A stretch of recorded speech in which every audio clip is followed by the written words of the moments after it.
асығасында екенін біледі, бірақ Ерекең бір жақсы әдетті ендірді.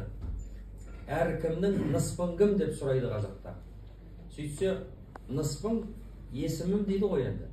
Сөйтсе, Мұхаммед пайғамбардан келе жатқан керемет дәстүр бар. Пәленше түгеншенің ұлы дейді. Әкесі аталады. Әкесі аталады. Сондықтан бұл кісі соны дәстүрге айналдырды. Дәстүр деген адамдар өзі осындай бір жүйеге қойылып қалыптап тұратын әдет ғұрып болады. Сондықтан Ғалымжан салды Жақып Қажы көкеміздің ұлы Ғалымжан палуан салды деп айтып жатыр.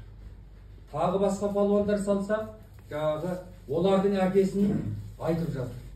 Бұл анау тұрған асқар тауың, арың, басыңдағы бағың, бөркің, намысың болған әкеңе деген құрмет болып жатыр да. Қалай мерейің артпайды? Бұл керемет дәстүр. Ереке, Алла разы болсын сізге. Бұны негізі баршамыз құптап жүрміз, ел өте дән риза.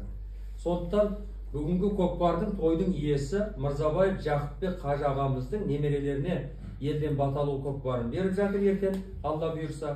Салымдарымыз